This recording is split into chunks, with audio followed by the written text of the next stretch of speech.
One. Okay. Blam, blam, blam, blam. You are fake news. Fart noise, applause. Price is Right noise. Nope. Yo, he just like, yeah. Damn, son, where'd you find this? So trash. Bonjour. Doapness. Welcome to the Doapness, where the English is bad, but the intentions are good.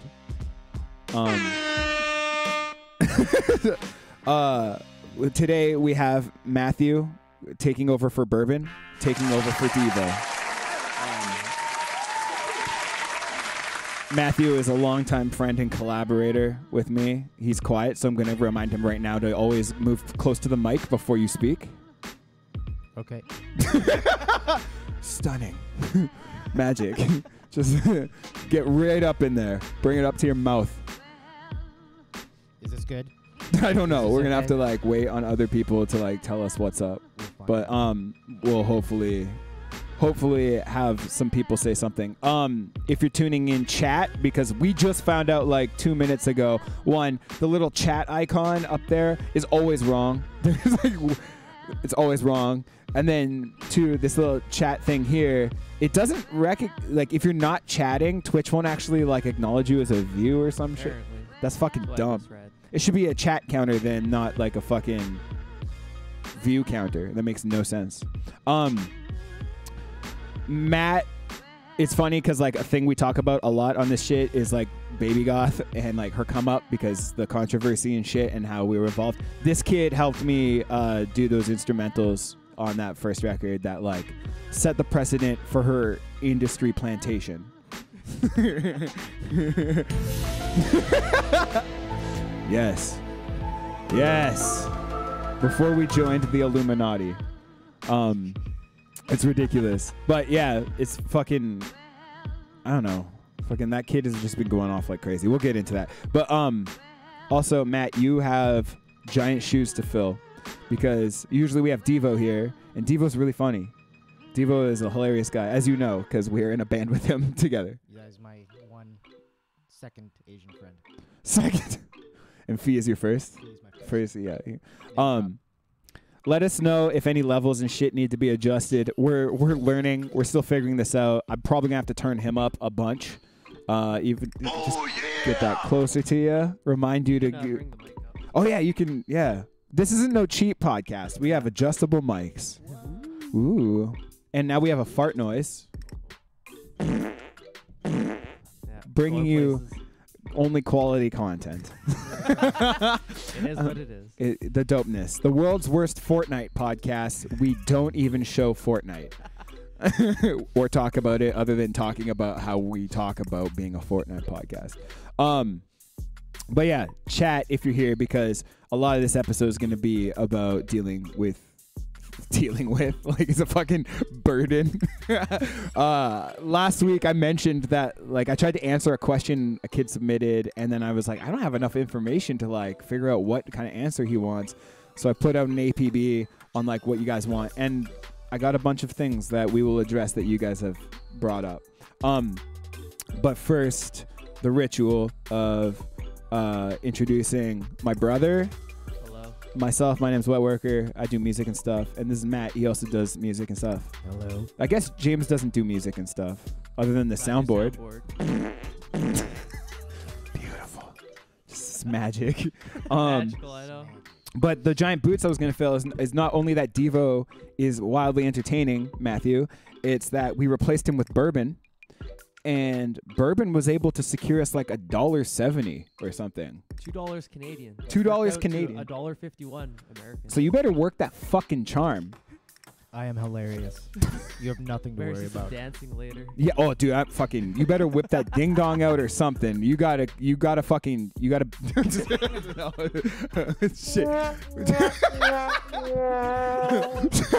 That's the noise his dick makes.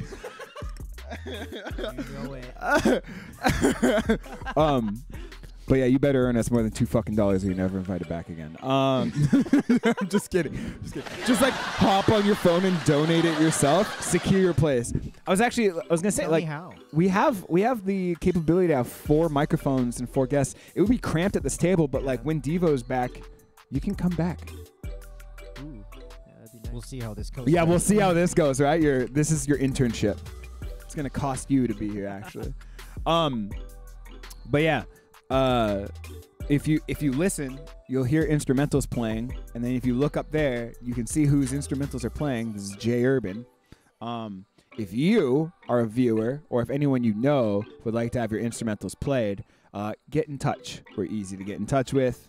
I would much rather play instrumentals for our background music of people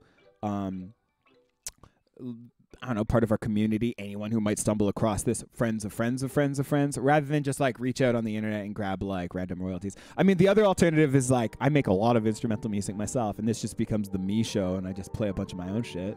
That would be, but that would be almost too self-aggrandizing for even me. But yeah, if that's something that interests you, get in touch. We'll play your music. We would always love to expand this thing. It will be a thing that is constantly growing.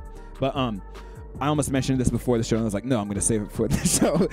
On the topic of instrumentals, because on the way here, we were just talking about how we're like really into like lo-fi jazz hip-hop shit now. It's weird how it's like, it is like the most consumed music on earth right now, I think. I think it might be. It is, because like if you look at how many kids are like streaming these things collectively on these like YouTube and I guess Spotify and SoundCloud playlists, where it's just like someone took some grainy old acoustic guitar or piano or whatever and like I did some okay percussion on top of it.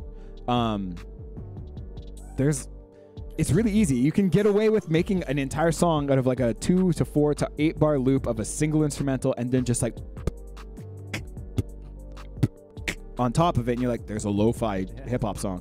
So one, it's super easy. It's really accessible. Like a 14-year-old kid teaching himself like music production is able to make this shit perfectly. Like all of the elements are just there. You just put them together however you like. And the weird thing is like, kind of like, I don't know, like reggae music or something. Like if you overdevelop it, it loses its charm. You know what I mean? If you deviate too much. Simplicity is everything for that. Yes, I agree. But I'm into it. It kind of gets like this like memey kind of like jokey like, oh, lo-fi hip-hop study and chill, study beats to relax to 24 hours thing is like kind of a meme, and I get it. It is a phenomenon. But like it's always on. When I'm not doing something that like requires me to think about something, I put that shit on. It's really relaxing. Anthony Fantano said that it's like it's what ambient music tried to be but failed. You know what I mean? Sets the tone and then... Yes. Yeah. Man, you're a really engaging co-host. We need to inject you with amphetamines or something before you come on here. I'm just kidding. That's horrible. First coffee of the day. Oh, really? Get you more coffee. Yeah, we might need... Yeah, this is my second too. But yeah, so on that note, also, I'm getting really good at segues. I'm really good at like blending my topics and leading one into the other. So we started with... Just to recap, started with the instrumentals that are playing that you can submit to what kind of instrumentals we're listening to the current story, which is last night, my girlfriend was just getting stoned and we were listening to that and, you know, it was just hanging out with her, catching up on the day or whatever. And then we realized that, like, on the YouTube channel that we were blasting this shit on, there was, like, the chat was going fucking crazy. And it's just like, have you ever paid attention to the chat on these things? No. The live chat? It's just children. It's just children. Like, and it reminds me of Yahoo chat back in like the early 2000s. Dude, legit, it's like, except like with today's like, I guess like social climate. So it's like 100 kids just like being like, I'm lol so random. I want to talk about spoons because my name is Wholesome Harold. And then you got like 100 kids being like, oh, life is so hard. I have so much anxiety and depression. Why doesn't she love me?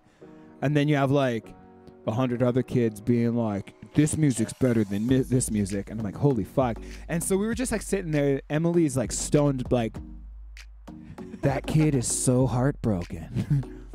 Oh no, that kid needs to be doing his homework, but he'd rather be chatting. and then I was like, yo, honey, get in there.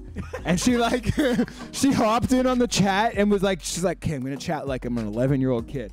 Don't be heartbroken. There's true love out there for you one day. And like trying to be like deep and profound, but like, it's just like fucking, just fucking around and being a kid. It was adorable. And yeah, I don't know if that counts as trolling children, but like we didn't make fun of them or take the piss out of them. Trolling. Wholesome trolling. Yeah. Like pretend you're one of them. But the whole time, like behind the computer, we're like, like this kid's like, ugh. I have a crush on a girl in math class, but she doesn't even talk to me. I should kill myself. And she's like, I got this. No, don't kill yourself. It's the same idea as when older people Closer to the microphone. Closer to the microphone. Louder. It's the same thing when older people fantasize about going back to high school as an old person. Yeah. And it's like, I'd either be super cool or exactly the same as you Or I would be bullied and stuffed into lockers as an old person. The absolute worst. Picked on, bullied, and everything. Yeah. I would definitely. I feel like that's a plot to a show. Yeah, probably. Interesting. Probably Simpsons. Probably, yeah, Simpsons did it. Yeah, they definitely did. Go back in time. I mean, there's a flashback episodes on The Simpsons where they're like, show Homer and Marge in high school and shit. Yeah. Oh my God, they were high school sweethearts. Ew. That never happens. People who do that in real life are weird. It almost didn't happen. That's true. Oh. Artie or whatever. Artie. Fucking guy. If you're dropping in and in the chat, you won't be logged, and we will feel lonely unless you say something like hello or heckle us or some shit. But moderators. Yeah, no, he's MIA. Yeah, so we're gonna have like a significant fewer amount of Hitler jokes. And man, Michael, if you're watching this in post when I upload it, there are other types of humor other than edgy. You don't have to talk about dog dicks all the time or ever. Whoa, what the fuck? Did you double down on that? That was weird. I don't think that works. You could be like, damn, son, where'd you find this? Doesn't work. Also here's another segue. Speaking of hot beats, like the ones we were just discussing and the ones you're listening, that's a spicy meatball. Baby Goth, who you helped me work on her first record with, dropped a new EP. Did you listen to it? I did. Pretty good production, eh? It's great production, definitely. Oh, Yeah. I feel like it could have been mastered a little bit better. It felt a little quiet. Yes. But yeah, she's definitely evolved since our work with her. In a different way, definitely. The only thing that I thought was that maybe they whoever mixed it or mastered it or put it all together, it seemed like they didn't work hard enough on it. Yeah, it could have been mixed better. Could have been. It could have been more polished and shit. But I mean, like in particular, like the fades at the end of every single song. Oh, I didn't notice that. Every song. What, like they go on too long, too short? No, just instead of having a clever ending to a song, which probably has. Oh, you're saying every song just does like repeat fade out? Just a fade out. Oh, fuck. I mean, there was that. I think it was a Vokes video that was like, "Why is the fade out dead?" Have you ever seen that? Where it's like some of the biggest hits of all time. Yes, I did. Pretty interesting, right? Speaking of that, Baby Goth is on our. Do you know what Genius is? Where it like gets into like, hey, what do your lyrics mean? Or how did you write this song? Or blah, blah, blah. They're always like, there's a yellow background, and they're always talking about the meaning of their songs and shit. Oh, yeah. Yeah, Baby Goth got one of those. Nice. Really? Yeah, it's not out yet, but she was like filming, and like she posted a little thing. I'm like, holy fuck, you have a Genius? That's like 10 times more important than a Nardwuar interview. Yeah. They did the Backpack Kid that does that dance. God, I hate that kid. Oh my, no, you were so much. passionate about hating that kid. Oh, he's just so annoying. Did you? He's peaked. He's already peaked with He's that dance, peaked. and he's trying to bring it back. And we'll never get that feeling again. So just fucking let it go, kid. yeah, Just fucking fade into obscurity already. You still a bitch. Develop a hard drug problem already, you little bitch. God, were you 11? I hope he does good. I just hope he just stops trying Nah, to be why are we padding the truth? Say what you really say. You hope he dies. Yeah. Why did I give you a fart button? It's just gonna be the most overplayed one.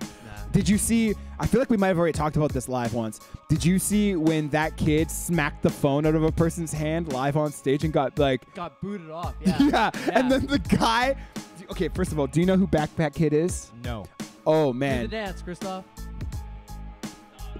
I can't. I'm gonna do it sitting down. My legs in the way. Okay. It's like go I can't do it fast because I'm sitting down. It's supposed to, I can't. There's a chair there. I'm fucking phoning this in. That's called the backpack dance? You don't know the Backpack Kid dance? I thought it was called something else. Well, He's like this flossing or whatever. flossing or some shit. Yeah. Okay, Like, so he's you know. known as Backpack Okay, Kid. so you know it was like created by this fucking child. Right. Okay? You know, okay, so we're up to par. Yeah. Okay, that kid became a fucking internet phenomenon. And like all people on the internet who have even like the fucking slightest like bit of traction, they do a rap song. Like, you know what I mean? Like that fucking long neck kid, that wide neck kid, the fucking, what's his name? Wide neck ain't no kid. I mean, he could be. He could just be fucked up hormones. But like, No, he's born that way. He's addressed it. He doesn't. No. He doesn't do steroids there's or anything. baby pictures of him like just a fucking tank of an infant. He was born with like a tattoo on his neck. Thuggin'. Yeah. Just fucking thuggin'. Anyhow, so Supreme Patty, all of these kids, like if you're notorious on the internet to 12-year-old boys for any reason, it's like, oh, I'll do a generic trap song and it'll blow up on Spotify, make a few grand. So the fucking Backpack Kid, Flossing Kid, did one of those. And then he got a genius expose. Yeah. And it was like just like, hey, what are your lyrics? And he just like repeats the same phrase a million times. It's like, it means nothing. He flossing. I'm flossing. H3 make fun of him, and it's the best thing. Oh, I didn't see that. It's the best thing. It's like, oh look, he's going to add a little like zazz to the lyric. Flossing. But yeah, bad. it is like in today's current world, it's like if you have any notoriety for fucking anything, if you're any type of influencer, it's like, just make a generic trap song and kids will listen to it just fucking cuz they know you from another thing because you wear a headband that says Supreme on it. Like, these are real fucking things. Anyhow, James fucking hates this kid. And to bring you up to speed, this kid was he's getting like VIP celebrity appearances and shit like that. And the kid like was up on stage with like I don't know, performers or whatever. And he's like deadpan face, does this fucking dumb flossing dance. And his hand just smacks the phone out of someone's hand nearby. Phone goes on the ground. And some dude step up, he's like, get the fuck off stage. And he was like, but I'm flossing, kid. He's like, I don't know who the fuck that is. Get the fuck off stage. And the internet was like, yo, what the fuck, man? That's like an internet legend. And this dude's response to the internet being like, hey, man, you don't take Flossing Kid you don't take Backpack Kid off of stage for doing something. He's like, I don't know who the fuck this kid is. He smacked the phone out of someone's hand. I ain't dick ride no 11-year-old boy. He wasn't asked to be on stage. He just went up there and started doing it. Yeah, but like this, I love how like the one dude who's in charge of security was the one dude who's never heard of this kid and was like not having fucking any of it. It was fucking hilarious. I loved every second. Dude, it was fucking. He was just like, get the fuck off. Like, deadpan. I love because like the deadpan kid face. And this dude's like, fucking leave right now. I will hit you. Child abuse will ensue. Anyhow, it was just fucking hilarious. Hello, there are 5 of you at least watching. Comment because we're gonna interact with you a lot on this one. I got a couple more talking points I want to go through, but the point of this episode is literally addressing questions I was asked last episode and also in between last episode and this episode. So come say hi. Also speaking of Baby Goth, if you're just tuning in, this guy and I produced Baby Goth's first record before she was Baby Goth as Bria Bueno. He played guitar on a lot of it and helped me develop a lot of my songwriting because he's better than I am at certain shit. He's like, hey, instead of repeating that, try this. And it's always good. You always give good advice. Even when it's bad advice, it's always a good idea. This is correct. Modest, too. Stay humble. Stay humble. So, our first episode, we were talking about this.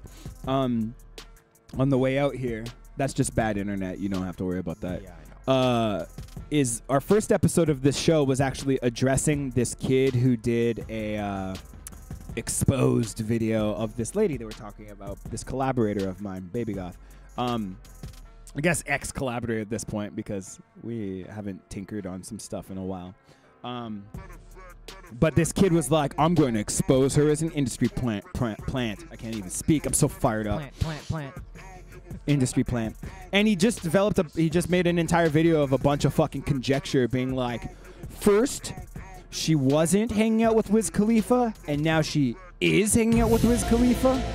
Fraud. Exposed. Industry plant.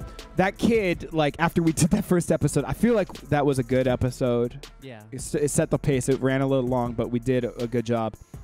That kid, like a couple days later, did another one. I'm sorry. This is usually where I burp. Yep.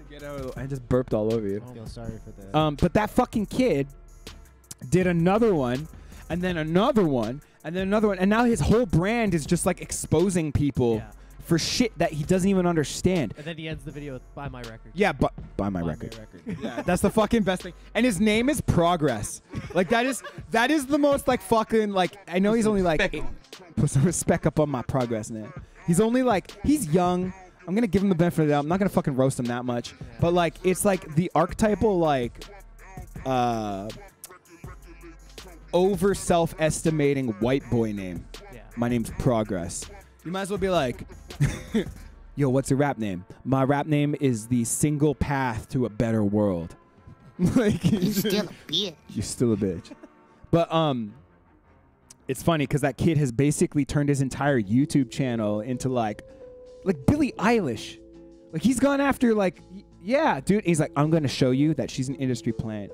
And this fucking kid who has no idea how the music industry even remotely works is using the term industry plant and the word fraud to explain how people move in the business that has always existed since the beginning of fucking time. Like with the Billie Eilish thing, I actually watched it. I didn't watch the Jumex one because I don't fucking care that much. But like the kid was like on Billie Eilish's like first debut hit or whatever, her older brother wrote it with her, or he wrote it for his own band and then gave it to her or whatever. And this kid was like, wait, so she didn't write this thing and self-produce it? Yeah. Industry plant. It was like, are you fucking kidding me? Like, do you think Frank Sinatra wrote all of his own songs? Yeah. Like, do you think any like one that's huge wrote all their songs? like fucking literally go look at like even Michael Jackson's records. Talented dude. Talented dude. Oh, that's a good segue. Nice. I just like accidentally stumbled on a nice segue with the Michael Jackson thing. But it's just fucking hilarious that this kid's like, I'm gonna show you with definitive proof that my conjecture and lack of knowledge equals this person being an industry plant. Fraud. And it's just fucking, it's too much, man. And like, in addition to him, the amount of people that are like fucking hopping on the train and being like, I fucking knew I didn't like this person for some reason. It's like, what? Yeah. What are you fucking talking about? Couldn't put my finger on it. I couldn't put my finger on it. Oh, it was that her brother wrote a song for her once. You are fake news. Fucking, it pisses me off, man. It's just a bunch of like SoundCloud rap kids. Oh, another segue. We'll be getting into that too. Jealous of people who actually sign. It's fucked. Anyhow, what you kids, if you're watching, any of you, what you're calling industry plant is normal. It's just normal activity in the music industry. Called having connections. Having connections. Oh, speaking of having connections and shit. Perfect segue. I'm getting so good at this. I watched it because I was like, oh, I'm gonna fucking laugh my ass off and roast this. I watched the Insane Clown Posse No Jumper interview. Fucking, it's such a good interview. Yeah. Like, I don't even give a fuck about Insane Clown Posse. I did for a couple, well, I guess we both did for a couple minutes, like a decade ago or whatever. And did you ever have an Insane Clown Posse phase? Not once ever in my life. Keep yourself pure, my son. Keep yourself pure. It's like Kiss. I was just a little too old for it, I think. Really? Because like, I will say that like, even though now like extreme rap and like horror references and everything are like commonplace as shit, they were as much as of a joke as Juggalo culture is and shit, and like ICP themselves are not exactly the most self-aware of people, they were ahead of that curve. They paved the way, and they became like really entrepreneurial in certain things. So like, for example, one of the things that blew my fucking mind in their interview is they were multi-millionaires off fluke, like just luck. Like they signed $1 million deal with a label, and then the deal expired, and the label forgot. And so they're like, oh, we're a free agent now because the contract's over. And the label forgot to renew their contract. You and know then who they that got label was, right? It was Miramax, who's owned by Disney. Oh, yeah. They were signed to Disney. Yeah, that was their first Yeah. label. Oh, my God. Right? Okay, hang on. It gets better. Yeah. So, First label? yeah, so it gets so much better. They get forgotten about, even though they sold decent amount of records. They for $1 million deal, and then they're like, oh, we're a free agent. We can shop this record out to another company or whatever. They shopped it out to another one for another $1 million. And then something happened, like that company got bought out or shut down or whatever, and like breached the contract. So they sold it a third time for another $1 million. One record, $3 million contracts. And they're like, the cool thing is they're like, oh, we know we're the luckiest fucking people in the history of music. Oh, fucking absolutely, dude. You signed $3 million record deals for one record. Like, just luck. Yeah. Just fucking luck, dude. Outliers. No, Outliers is that's more of a... Yeah, I guess Outliers has a lot to do with luck. We're talking about the Malcolm Gladwell book, Outliers. People who are, like, weirdly successful at things and why. Yo, chat, you're quiet. I see a few of you watching this. Say something. Just say hi. Just say hi. Just validate me. Say hello, please, and thank you. But yeah, it's really. They also asked. Adam22 asked ICP if they were like aware of how like stupid and regressive Juggalo culture is. And they were like, oh yeah, we know. Yeah, no, we don't agree with that shit at all. It's like, cause like, and then it drew something weird for me that I've never thought about. Cause like ICP has always been like associated with like bummy losers for me, always. And, oh, hi Seven. Hello. What's up, homie? Thank you for chatting. I appreciate it. You are amazing. I love you. Oh. Hey, yeah. Something that I've never thought about before, because I always just assume juggalos are all fucking losers, is that like Violent J and Shaggy are like, we never once, like we perpetuate like, oh, we're misfits and we don't belong places, but we've never once been like, fuck yeah, I'm a loser and I'm gonna do nothing with my life. And they're like, what the fuck? We're like entrepreneurial multimillionaires. Yeah, like, they've always said the opposite. Right? Like, and they were losers in high school, so they didn't want to be that anymore. Exactly, but it's fucking hilarious. They're like, oh, we're well aware that some of our fans like listen to our shit and they're like, cool, an excuse to be stupid. Like, and they were like, it breaks my heart to see juggalos give up on life. I fucking died. I died at that. Where it's like, they were like, man, we want juggalos to succeed. Stop huffing paint. Stop it. It was fucking hilarious. Oh, hey, okay. I can't think of a segue for this. But what we're gonna do now. Fail. Yeah, no, I'll let you guys down. If you're just talking about segues, but you're not actually doing it. I did multiple segues. Okay, sorry. Don't make me fucking recap my segues. I'm very proud of how I've come. In the world of video game news, this has happened. This is actually really funny. So the president of Nintendo is retiring, and no, this is not a joke. I thought this was a fucking satire article, but a person named Doug Bowser is taking over as president of Nintendo. His name is Doug Bowser. Yeah.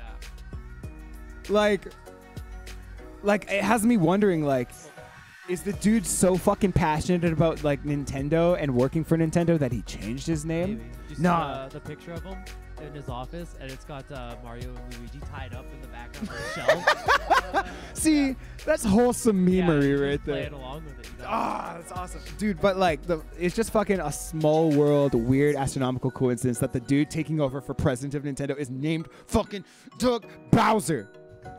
Like he's like what, like 2 years into his like presidential term for lack of a better term. He's gonna like, ha! I'm a fucking chubby dragon cartoon. Got him! Nice, nicely done, dude. You're okay. I will say there on this up my episode there has been significant less amount of soundboard usage, but you've been concise. I'm trying to not drown the podcast. I feel it adds an element is, that most but people's Less podcasts. is less. Less is less. But yeah, I mean, there's not much more to talk about that other than Phil's aim is gone and Doug Bowser is in. And what happens if I close this? Oh my God. Oh, that's bad. And every episode of Doapness, I fucking crash and burn so hard. Let's see if this works. There we go. Okay, cool. Our display just like aspect ratio fucked itself. But yeah, it's I thought it was fake. I was like, oh, that's a great Onion article. Yep. Bowser stepping up to bat. Watch the dude. You know how fucking funny it would be if the dude actually runs the company into bankruptcy or something? Like, dude, the stakes have been raised just because of what your parents were named. Yeah. The Trump of Nintendo. What's that? The Trump of Nintendo. The Trump just builds a wall. Or I guess no, he doesn't. He fails to build a wall, but he's like Sega will pay for it. Yeah. Where's my fucking soundboard? What? I don't know. I'm not even mad. I'm disappointed, James. Yeah, I worked. Yeah, me too. There. Okay. You soundboard roasted yourself. That's decent. Okay, I'll allow it. So last week, I tried to answer someone's question about my creative process, and then I realized I didn't know if you wanted to know for personal reasons, like how do I get more creative, or if you wanted literally my like daily ritual for being creative. So I kind of tried to answer both vaguely and myopically. So I asked more and asked you guys, is there anything else you want me to address on this episode? And a bunch of you were like, yeah, I got some questions. So we'll go through those right now. This was a two-parter. The first one was like the Bosnian War, and I'm like, I don't have time to research that shit, and I know fuck all about it, so I'm not going to get into that. But the second part of it is why everyone hates on Joe Rogan, even though his guests are fire, and he's actually a fairly solid interviewer. I know the answer to this. I mean, you're a big fan of Joe Rogan. I love his podcast. Yeah. What about you? Love it. Really? I used to fall asleep to it. So it sucked. No. I listened to it. Sorry. I'm joking. Never mind. Go ahead. Go ahead. No, I listened to him right in the beginning of it all. I think I listened to him a lot, and we'd listen to him in the car, and we'd just fall asleep. Not driving, but Well, you're still here unless you're a ghost. Yeah. we'd park. Oh, nice! Set up, dunk. You set up your own use of the soundboard, and you fucking dunked on it. No. No, you're a ghost. Ghost. But No, I loved it. I loved listening to everything. He had the Zeitgeist guy, Peterson, Joseph Peterson. Peter Joseph. Peter Oh, yeah, Joseph, yeah. yes. Really? That one was probably one of my favorites. I loved everything. What about year it. did that happen? Oh, that was like 2008. Maybe. Oh wow! Yeah. So long after the whole Zeitgeist thing beginning. happened. Yeah. Interesting. What What his old ones are pretty good. Yeah.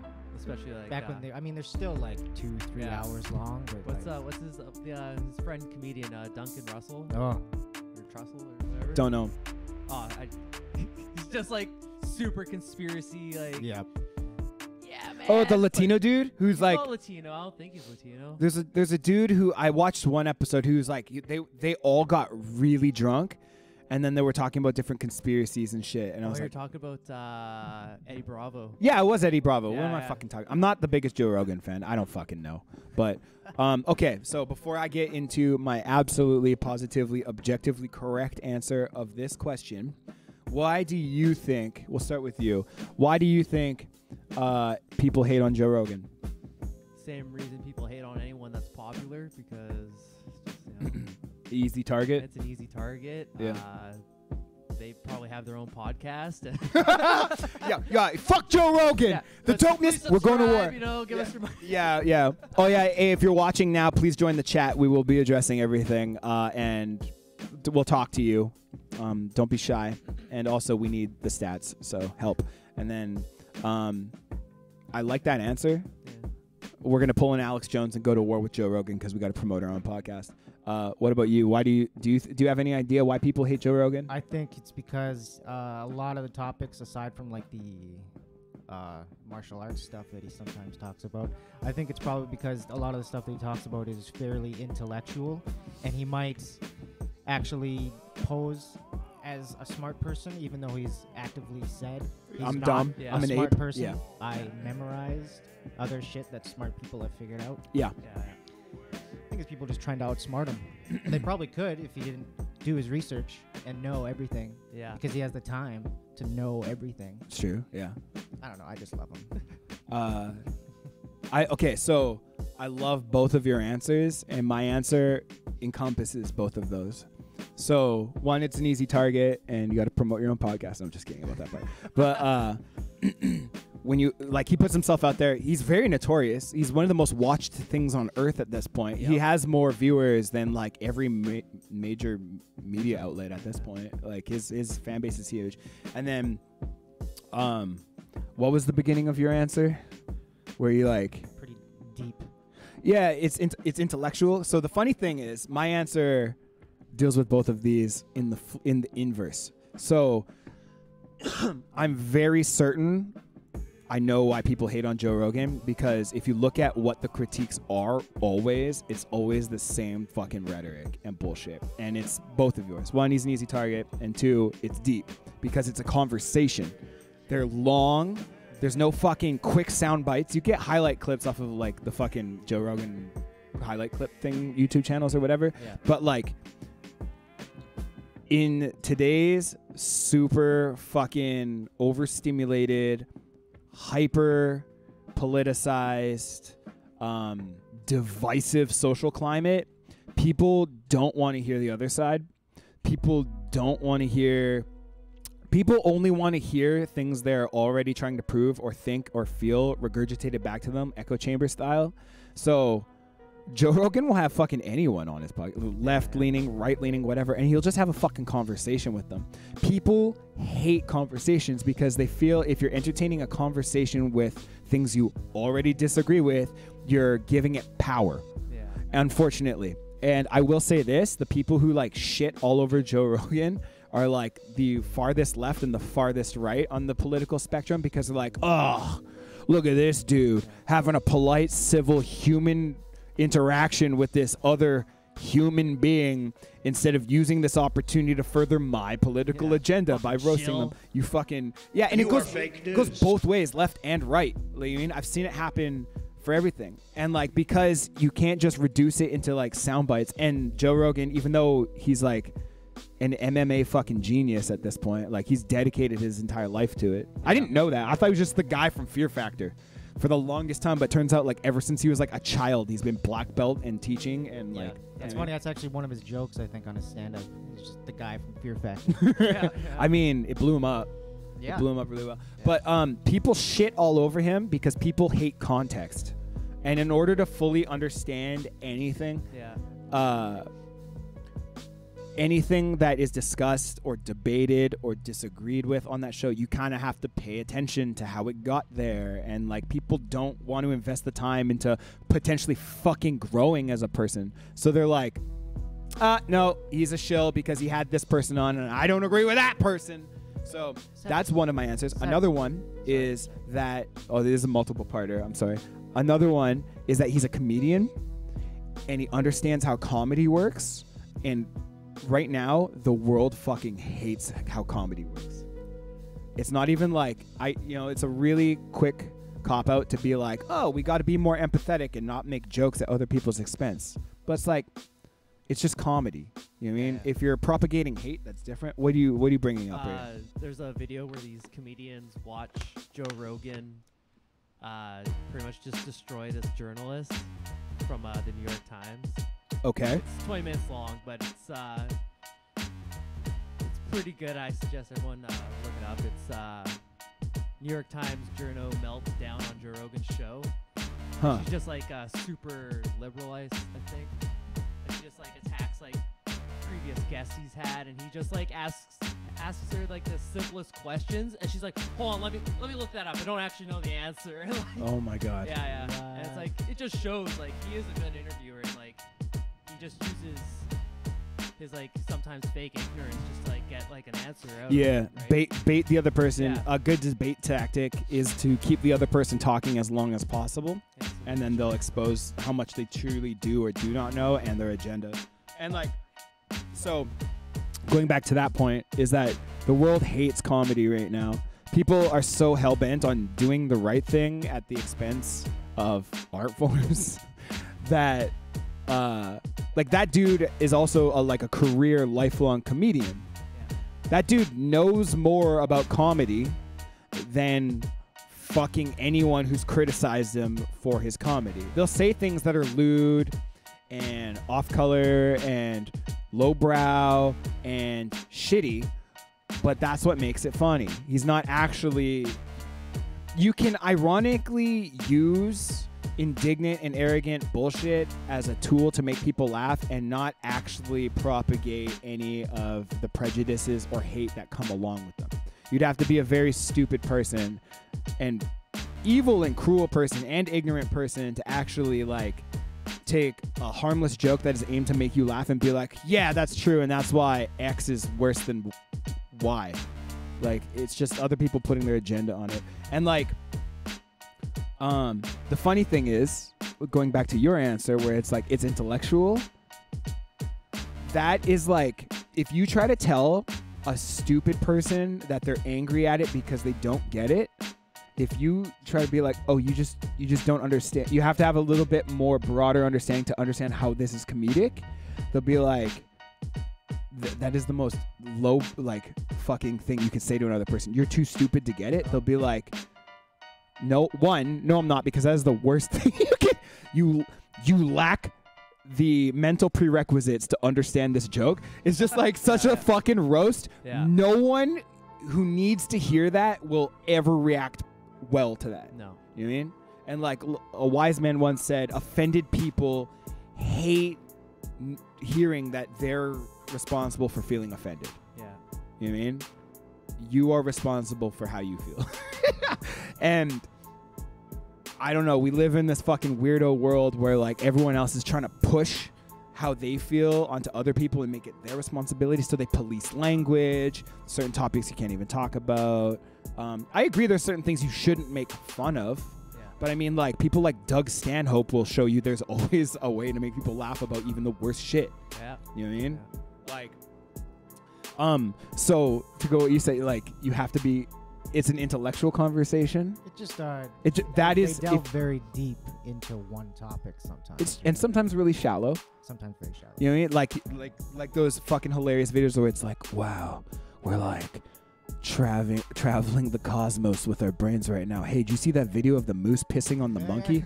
It's just like the thing is, that's how people in reality interact with each other. Yeah.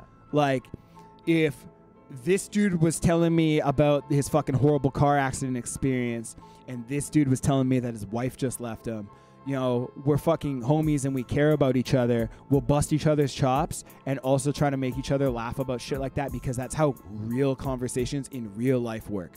You know, you talk about whatever the fuck pertinent to your conversation, and sometimes it veers off because you're just trying to cheer your buddy up and show him the moose pissing on a chimp. But the thing is, like, the funny thing is, not to drive this, I could talk about this for fucking ever, but to tell someone that, like, Joe Rogan is intellectual, people go, one, he's an ape, he's not intellectual. It's like, no, he's not, but he knows how to have a fucking conversation. Yeah. You know what I mean? Which is a dead art.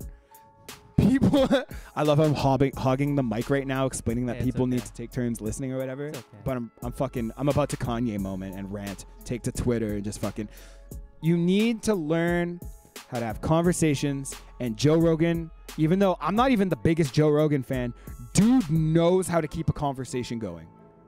Like, he's really fucking good at, like, even when he disagrees with someone, he's really fucking good at picking their brain to learn more not about the subject that he disagrees with, but about the other person he's talking to, because that's a person. Definitely. And they got to their, you know, even if you perceive it as wrong, they got to their wrong point of view somehow by traveling along this human path on this human journey. And he's mostly interested in, like, that's one thing I like about him. He's like, okay, well, how did you come to that conclusion? Yeah. Or how did you, you know, even when, There's like, been when a he's like lot trying to hold Alex Jones, like, when he's trying to hold him responsible for the shit he says, that was fucking amazing. But yeah, it's okay. I was gonna say, there's been many times just listening to him where it's like I'll be thinking of a question and then Joe Rogan will just ask it. Yeah. Whoa. His third eyes. How does he know? Whoa, you ever tried Joe Rogan on DMT? Fuck. But I've tried them on weed. Have you tried him on weed? I'm gonna say that, and also another answer to why people hate on Joe Rogan is that I don't think anyone who's like okay to be vulnerable and show that they're a human being and make mistakes. Not that like Joe Rogan's out fucking apologizing daily for shit he said or done, but he's just like, no, I'm a real human being having real human interactions with people. People who aren't obsessed with polishing their image and making sure they never say the wrong thing, and they're like, oh, you will never be good enough for anyone. Yeah. Like, and because Joe Rogan isn't intellectual enough, or he doesn't propagate certain politics enough, or he doesn't, you could fucking whatever. The farthest right and the farthest left are always gonna have a fucking issue with anyone in the middle because they're the extremists. Yeah. And so, I find it's mostly leftists that roast him the most, and that hurts because like I'm left leaning as fuck, but like it is. They're like, why would he have this guy on? He's like propagating his prejudices. It's like, no, motherfucker. He's like giving this other person a chance to explain how they're wrong. You know what I mean? Like, you can listen to people you don't agree with. On the last episode, I mentioned this. I draw the line at Alex Jones though, because it's just so much psychobabble that it doesn't, and no two dots connect, and it's bullshit. Anyhow, I took your answer. Yeah. Easy target, and people use it to show about their own morality. Yeah. I took your answer, which is you have to be an intellectual. But oh yeah, what I was gonna say about that is that is the rudest cop out. You'll be called out forever for saying that. For oh shit! Now it's recorded for eternity. I'm ready. You're not smart enough. Got him! My body is ready.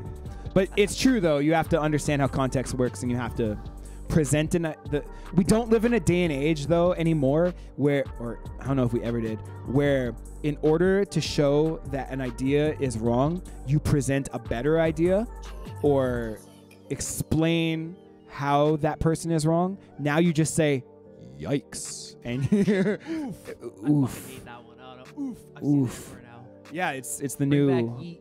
yikes. Yeah, bring back yeet. Yeet or be yeeted. But yeah, it's a combination of all these things, I think. You might be right. So, in conclusion, that's your Joe Rogan response. Next, the next question we had: why you think people can justify separating art from the artist? So think of a problematic. I know that's a vague term in reduction, but like think about the allegations against Michael Jackson. Think about the allegations against XXXTentacion. Think about, what's the other one? Bowie. Yeah. Like all these dudes who are widely influential in what they've done, but they have done pretty shitty stuff. Yeah. The thing that comes up to me is like I'm trying to think of who said it, but they say that they did art to give to people, and it had something to do with like copyright law mostly. But it's like when they make art, they make it for the world, not for themselves. So in that sense, they kind of separate themselves from their own art, if that makes sense. Interesting. And that's why they say like, yeah, you can manipulate what I created all you want because I created it for you.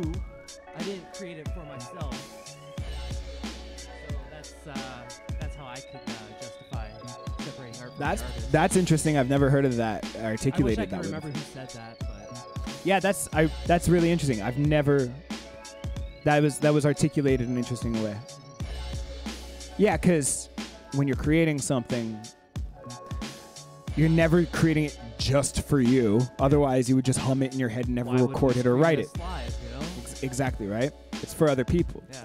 So, but the shitty things they've done were for themselves. Exactly. You know what I mean? But it's like, that's what I mean. Like, they did the art for themselves. Like, you know? Oh, that's interesting. Before, I want your opinion on this too, but to articulate it like this, it's like you can be a horrible person who has also given amazing contributions to society. For example, and I know this is what I'm about to say is one day gonna bite me in the ass, okay?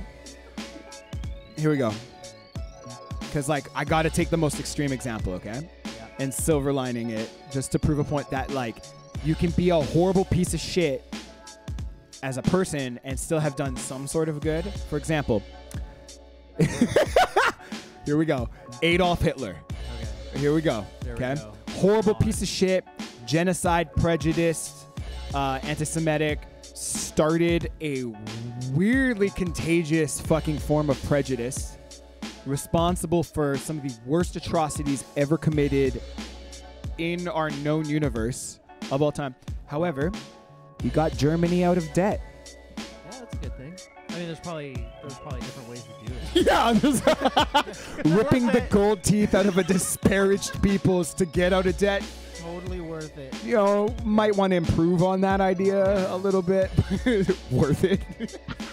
But yeah, it's true. Like, people can do shitty things because they're thinking for themselves, and when they think about themselves, they're fucking horrible takers. But they're also able to give. You know what I mean? Like, I believe it was Sean on the Seriously Wrong podcast. Is like, what if Hitler cured cancer or something? Yeah. I don't remember I that don't episode. remember that podcast. It was an old one. Yeah. But, like, yeah, think about it. Like, what if a horrible, horrible person did a really good thing? The good they did is good. The Yeah. bad they did is bad. But this question is more about, okay, so you answered it really good. What do you think about separating the art from the artist? Well, I do Get separate. Get close. I do separate the art from the artists all the time, completely. I don't know. I can't exactly justify why I do, but For example, can you give us, this isn't more ammo to hold against you, but, like, who is someone you listen to that you know was probably a piece of shit? I was sitting there for the past 5 minutes trying to think of who, but Do you listen to can't. Bowie? Jackson? Well, the thing is, Jackson, I think it was all allegations, right? Yeah, well, the thing is, like, not to fucking dive too down, you get the X-Files thing ready, but not to dive too deep down this rabbit hole, but, like, there are, like, proven, documented, closed-door settlements. I love that soundbite so much. Where it was like, hey, like, the kid who's, like, going up against them and being like, you raped me or touched me or inappropriately. Because, like, his whole thing is, like, he was kind of, like, Arrested Development and shit, too. So it's like, okay, if he was, like, fucking a child, horrible, lock him up, evil, blah, blah, blah. Yeah. But if he was really, like, sort of not all there and just spending a lot of weird time with children, but not as a predator, but just as, like, maybe a broken or mentally ill person or whatever, still weird and icky, not okay, but gray area. But then, like, then there's the other part where it's like it could have potentially all been bullshit. But the weird thing that kind of spells it out is that, like, there are proven settlements outside of court. Might have been cheaper though. Okay. Oh yeah, then the legal fees and shit. Yeah. Although Michael Jackson could have afforded 'Cause, I mean, anything thrown at Michael him. Jackson is basically a corporation, and, like, corporations do that all the time. It's like, That's I'd true. rather just pay you than Yeah, even That's if you're true. wrong, it's going to cost me more to prove that you're wrong than to just that's true. get you Then to what go you're away. asking? Yeah. Interesting. Okay, so Well, it's just because, like, juries That are. all said, born entertainer. Born entertainer. Yeah. So talented. yeah, And an unbelievable writer. true. Yeah, dancing, singing. I wouldn't go so far as say acting, but yeah, dude was like he was just entertainment. But I want to get to this question out of you though. Why you think people can justify separating art from artists? You say you do. You're able to ingest media that you know came from a shitty person. Yeah, I would still, if I enjoyed, let's say it's an artist, I can't think of anybody in particular. Let's say it's a band, one particular artist. who Tim Lambesis. makes, I don't know who that What the fuck was his band? I can't remember, but he's the guy. He did Austrian Death Machine. You remember that? The Arnold Schwarzenegger thrash band. You never got into that? Oh, I got to get you into that on the ride home. But Tim Lambesis was like proven, prosecuted, and did his time for hiring a hitman to kill his wife. Right? Like, that is fucked. But proven he hired an undercover cop. Yeah, fucking idiot. Damn, son. Where'd you find this? Where'd you find this undercover cop? That's fucking funny. But, okay, sorry. I will think of his name and interrupt you in 5 minutes when I yell it out. Okay. Think of his band's name. But, I think it's just the kind of person that I am. I don't care about somebody's personal life or what they think or what they might do with what they think. But if they make good music that tickles my fancy or is a good actor. You don't. So, like, for example, let's just hyperbolate this for the sake of this conversation to the point that like it's not one that exists. Let's say you listen to an artist. And you have nostalgia with this music or whatever, and it meant a lot to you in your teen years or whatever, and it held a place in your heart. Listening back to it, knowing that this person, I don't know, murdered, raped, and ate babies isn't going to put a bad taste in your mouth when you listen to that music. It's not going to make you go like, wow, this was made by basically John Wayne Gacy. Yeah. I know that was a very extreme.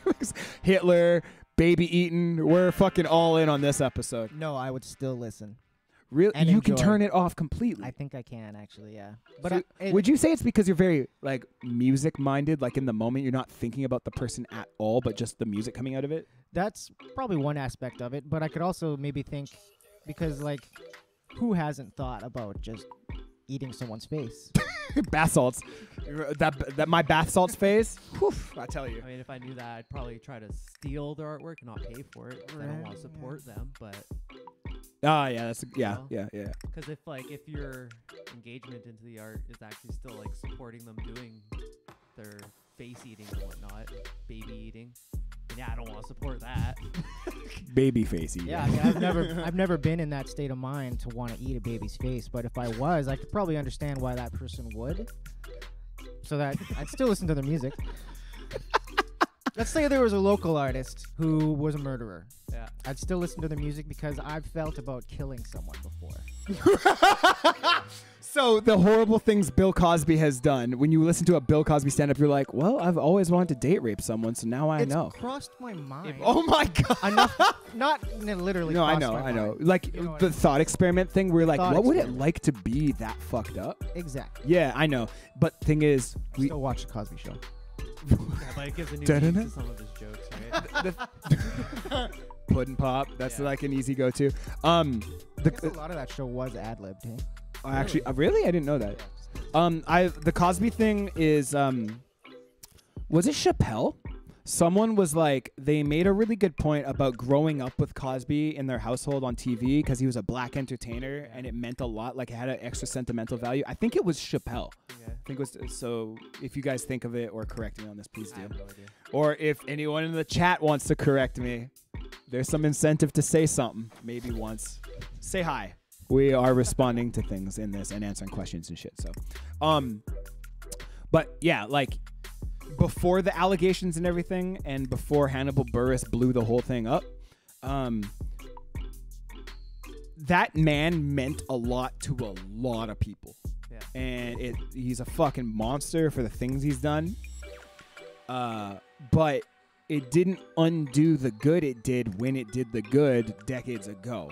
So, like, I think it was Chappelle who said that, like, you kind of have to separate the art from the artist, even though I personally disagree. I do appreciate this mode of thought because the art did good, but the person did bad. You know what I mean? So, yeah, like you said, steal their shit. Don't fucking support them financially anymore to give them fuel to go be a predator somewhere or whatever. By the way, you didn't even... You didn't answer. Can you separate the art from the artist? Yeah, I can. Okay. Like I said, I can. But if I know that my engagement to the art is financially supporting them, I'll avoid it. I'll steal their art. I'll still enjoy it. Interesting. I'll still enjoy their music or whatever. Do you remember the last show I played at Bullies?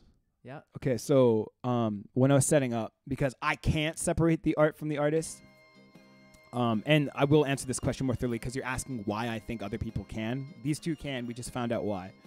I can also understand why, but I can't. For example, I was setting up, not backstage, but like in the office area of Bullies. It was a venue I played last, and on the PA from inside the showroom, XXX Tentacion came on, and I'm not a fan of that dude. I like avoided it like the fucking plague because that dude was a colossal piece of shit. But I know that he is really fucking relevant and he affected a lot of people. I never really did my research. I've listened to a couple songs. I was like, oh, okay, cool, whatever. But then an XXX Tentacion song came on from the other room, and it fucking slapped. I'm like, who the fuck is this? And everyone was like, oh, this is X. And I'm like, all right, turn it off. It's really good. No, I was joking. I let the song play out. But I was like, oh, that's where it stopped. I was like, this. But like, you know, the kid himself isn't a fucking artist or revolutionary. It was his producer that did a really good job. You know what I mean? So whoever that is, I'll probably look into. But like, it was at that moment that I was like, oh, well then I'm not going to look into this. You know what I mean? I don't know. I don't care about trying to. There's enough good music out there that I don't need to go to Predators to fucking find it. You know what I mean? You know, so like, that's my logic.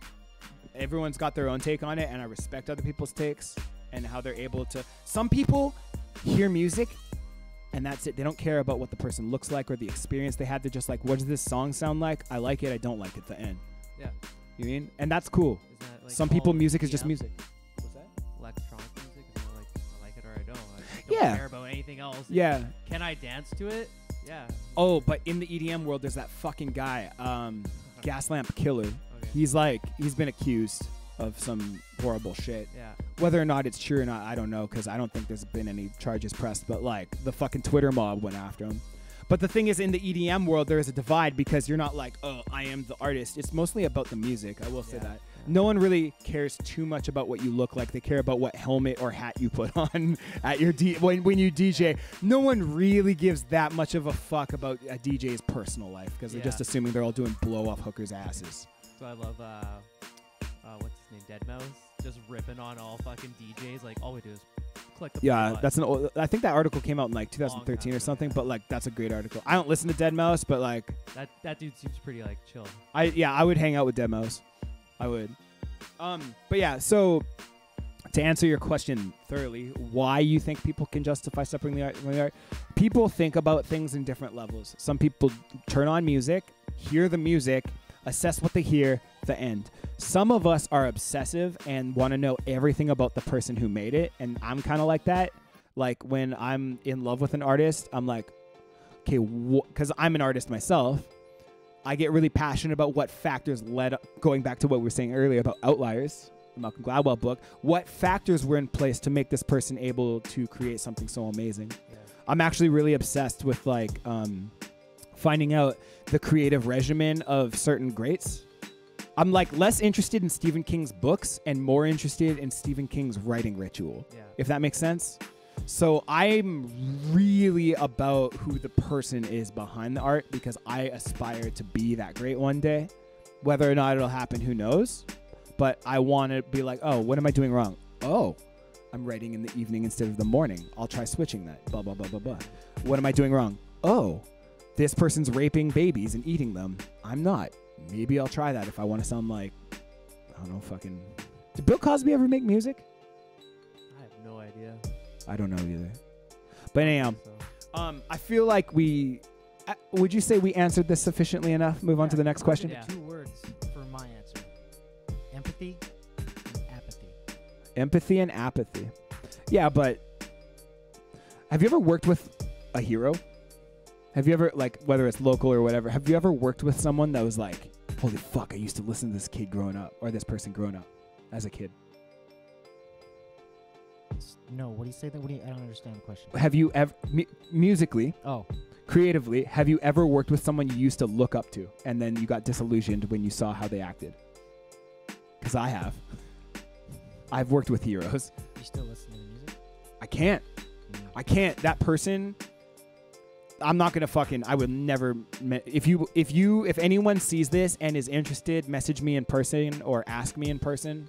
Message me in person. Just like stand next to me. I'm sending you a DM. I got this. Yeah. Ask me in person or hit the DMs. I'll talk about it, but I can't do it publicly because I'll probably get sued. But a person we both grew up listening to, a very influential person in my musical taste as a young lad. I had the benefit of working one-on-one with world famous person, very huge accolades. And I was coming up as a music journalist, and I had an opportunity, and it was one of the most traumatizing. No, like I can't blow that up enough. I can't. It was, the experience affected me so negatively, so deeply that, like, I'm talking like personal attacks and shit. Like, it was. Dude, that is like the third time you've roasted me when I'm talking about traumas. Sorry. That's Kinda amazing. lighten the mood. Dude, that's yeah, please keep it up. Get on that soundboard because we're about to get bleak. But basically, I worked with someone whose music I listened to like every fucking day. I loved them. They influenced me. I was obsessed with everything about them. And then when we worked together, it was a 0 out of 10 experience. It was like a minus 10 out of 10 experience. It was very bad. The like worst imaginable impression of a person you could ever have. So I went from ultimate love for a person to ultimate hate. And now when I hear this person's music, I fucking cringe. Yeah. But I will admit that what I'm talking about is a personal one-on-one interaction that is different from than like, oh, I hear this shit about a person that I've never met. So, Well, Yes, that I can't relate to. yeah. could you ever like look at it from their perspective of being world famous and you being so new at your job and Oh, absolutely. just being annoyed? Absolutely. I know where my faults were and everything. Yeah. I'm very good at going like, Yeah. oh, I was maybe too spunky here, and Yeah. maybe it was too overbearing here, whatever. I'm objectively, Yeah. I have put my own ego aside and been like, hey, where did I fuck up? Yeah. I am aware of where I slipped up. On a scale of 100, 0 to or 1 to 100, I would say I made some amateur mistakes, but nothing that merited the response I got. Nothing. Like but the dude went into it knowing he was giving like an up and coming music journalist a shot. Yeah. And we had private phone calls ahead of time where he's like, hey man, like don't worry about fucking up, blah, blah, blah, blah, blah. And then day of, he just like doubled back on everything he said about like being aloof and whatever. And like, it was just a bunch of miscommunication between himself, myself, the editor, his friend who set it up, my friend who set it up with that editor, blah, blah, blah. There was just a lot of miscommunication. I don't want to talk about this too much longer, but essentially he definitely overreacted. Very, very poorly. So, thank you. I believe Leah submitted this. Oh, Sasha submitted the first one about Joe Rogan. So, thank you, Leah, for the thoughtful question. Let's move on to the next one. Tell everyone how cute I am in the next podcast. This one's for me. Yeah. All right. So, we're talking about my brother. He's not single or anything. I just want to flop it in your face. Ew. Flop it. Just unfurl my brother. This comes from Brooke Borland. Thank you, Brooke. You are my girlfriend, my loving, beautiful, lovely, beautiful little perfect sweet baby angel of a girlfriend is number 1, but you're a close number 2. Next, Jordan Woods scandal. I'm gonna admit, I didn't know what the fuck any of this was until I saw like the wave of memes happen. Okay. Matt's on his phone studying it right now. I have no idea. I refused to get into it. It's some. Can you give me a too long? I'll give you like a couple sentences. Listen. Kim Kardashian. Oh, I'm not even. That was it. No, oh, fucking airplane mode. I'm done. Going out for a smoke. Oh my God, he's done. And that concludes our episode of the Doapness. Like as soon as the guest storms off, we're done. Essentially, it's funny because like on, I think it was the last episode we talked about the rap battle or diss track battle between Dax and Tory Lanez, and we were like, some of these diss track beefs have to be like staged to propagate success for both parties. I feel like when you're basically famous for being famous, these sorts of things become a thing. I don't know anything about this. I don't fucking care. I am a fucking really busy person with passions outside of celebrities for the sake of celebrities. I love pop culture shit, but like at the Kardashians and reality TV shit, I have zero interest. I don't believe in making people famous for the sake of making them famous, and they're just pretty to look at the end. I have no interest in that whatsoever. So when I saw some of the names involved in this thing, I was like, don't care. But apparently someone cheated on someone. The memes are kind of funny. But I mean, they always are, right? Yeah. Like the memes, even if you don't care about a topic, the memes will give you a chuckle and if not educate you on the matter. But yeah, I don't fucking care about this shit. Someone cheated on someone. At this point, I'm assuming the whole thing is fucking fake. So, because you are fake news. Hey, nice. Excellent use of the soundboard. Because didn't Kim Kardashian at one point fake a robbery or some shit? I remember hearing about it. I don't know if it was fake. I can't remember. Maybe I will end up researching this shit because if you're going to go so far as to fake shit like that, you should not be trusted with anything you're ever in the headlines for ever again. Okay, we're moving on to our final question. Oh, wait, I fucked up. I missed one. I will try to upload it. So I'm going to go take a quick wee. Oh my. These two are going to be more entertaining for the next minute. I will be back. This gentleman has been really sincere in reaching out to me about asking some music advice or music business advice. I guess. Then just leave us to it. We'll answer all your questions. About being him specifically. Producer. Yeah, no, James has got this. He's got. Should I jump on DistroKid? No idea who that is, but sure. I have no idea who DistroKid is. Okay, cool. I'm a SoundCloud artist, and I want to know, should I continue to push people there or start Spotify? As someone with zero experience in either, I would say just expand your art in every outlet that you can.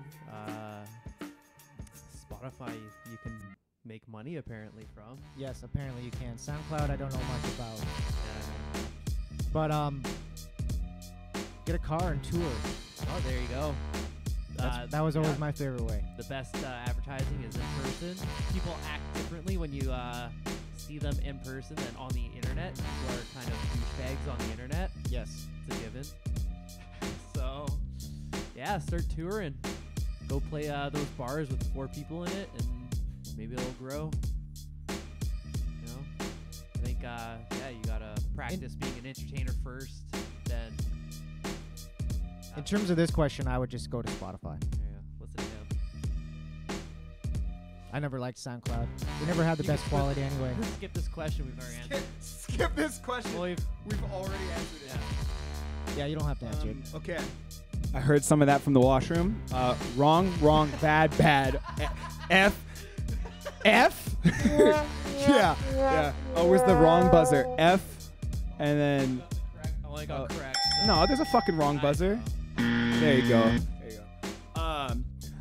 Both well-intentioned answers, but unfortunately, with how things work these days, you don't even need to play a fucking show, and you can get signed for multi-million-dollar deals. That's not the question. Okay, yeah, no. But you guys were talking about playing those bars to 4 people. Yeah. Unfortunately, that doesn't work as much as because think about the gas that it would cost you to get to that show. If you put that money that it would take you to pay for the gas to even get to that show to pay to no one and probably make zero money into just a fucking Instagram ad or something, you're gonna blow your brand up more that way. I'm just trying to think of NWA and Too Short. They used to. The world. I agree. They used to drive around with their trunk full of tapes, and they would just sling tapes. Which way is more fun? So, which way is more fun? Tour. Oh, absolutely. Touring is the funnest fucking thing you could ever do. We've toured. We're Wettworker has musical backup, and that's him and some other boys. Devo, actually, who's usually in this chair, as well as Boomer, and some other people occasionally. But we come from an old school like hardcore punk, like fucking tour, DIY, play in front of people thing. Since those days, things have changed fucking dramatically. So unfortunately, like the just get yourself out there thing doesn't work that much. People don't go to shows to like give things new chances as much as they used to. Kids stay home and listen to SoundCloud now, as this well-intentioned young gentleman has asked me here. So about music and being an artist and producer, should I jump on DistroKid? I'm a SoundCloud artist and I want thank you, James. I want to know, should I continue to push people there or start Spotify? Start Spotify. A lot of SoundCloud engagement is just purchased bot shit, unfortunately. Like even I know I'm very, very good friends and close collaborators with some very fucking heavy hitting, very popular and very successful, real successful people who got their come up on SoundCloud, or they're still decent and relevant on SoundCloud. And even them, a great deal of their stuff is rigged. That doesn't mean that there's zero merit to it. There is. You will still get the occasional person who stumbled. Like one guy that from New York, Arc Aries, who I work with and will continue to work with, and we have some stuff that has been on the back burner way too long. I'm going to fire up again. He met me, or he messaged me on SoundCloud initially, and it was one of the best music relationships I've ever developed. I love him. He is an amazing artist. No matter what he touches, whether it's visual art or audio, it has meaning and it's amazing and it's dripping in style. I love it. But yeah, that dude just fucking randomly, he heard my EP and was like, hey man, your shit is amazing. Would you do this for me? And I was like, yup. He sounded good. So I'm not going to say there's zero merit to SoundCloud, but once you go on Spotify, you're going to be introduced to an entire new world that will only really bolster your ability to build your brand, your ability to understand how other formats work. Because let's say you're doing really well on SoundCloud. The things you did to get bumping on SoundCloud will not work on Spotify. So when you find the common denominator between all platforms, in 5-10 years now, when Spotify and SoundCloud are irrelevant because of another thing, you will have a base knowledge of how to propagate your success elsewhere when things change.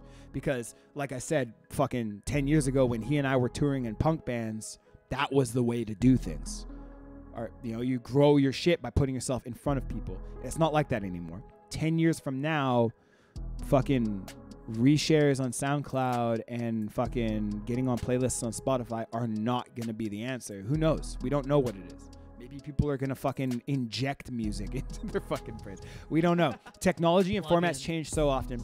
But I will say right now, Spotify is number one, and it's important that you don't go, because I did this years ago with different things where it's like, oh shit, that thing was already peaked. I'll wait for the next thing.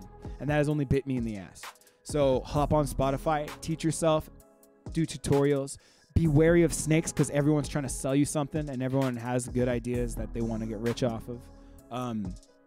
But the important thing is you build your brand. If your shit is everywhere, it should be on Spotify. If you want, it depends on, if you want to be famous and successful for what you do, you will want it to be on everything.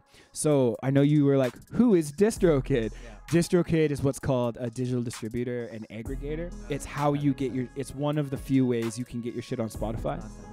No. I want to get DistroKid on a track. Yeah. Like the Wendy's mixtape or the Pornhub one coming. Fire. But yeah, kid. I'm going to say, put your shit everywhere. Spotify is more legitimate than SoundCloud, I would say. I would make a very strong case for that, actually. If you do well on Spotify, you will have multiple revenue streams come in. If you do well on SoundCloud, you'll be cool to some people for 30 seconds. I know some... Sorry to turn your hopes and dreams into a punchline, but like SoundCloud does not matter. SoundCloud's been on the verge, as an entity, has been on the verge of bankruptcy for a very long fucking time. Like every other, also I did this thing. You can look up, this is fun for you. Go look up what's called a online streaming calculator. and it'll allow you to look up like any numerical amount, put in like, okay, let's say you, for example, get 10,000 plays on a song. That's a huge victory, by the way. Don't downplay that. It'll be like, hey, which platform? If you go SoundCloud, it's $5.50. If you go Spotify, it's like $50 or some shit. I don't know, but I'm spitballing numbers. But the difference is huge like that. Like SoundCloud is not, even if you get SoundCloud Go, which is inferior in every way to Spotify, you should still want to blow up on Spotify. I feel like I'm giving more business advice than everything right now. Welcome to Doapness, not Fortnite podcast, but now a business podcast. Yeah, we're fucking the world's worst business podcast. Trash. I'm gonna see if I can load up this last question that I feel like I fucked up by. I feel like I put it up. I might have forgot. See if I can get this up. Matt and James, be entertaining for about 30 seconds as I fix this up. See if I could do this live. Yeah, I've got nothing else going on in my life except just You got a soundboard in front of you, man. You are fake news. Yeah. oh, dude, fart noises. I should have uploaded more. I know. I was going to say we need to diversify our fart noises.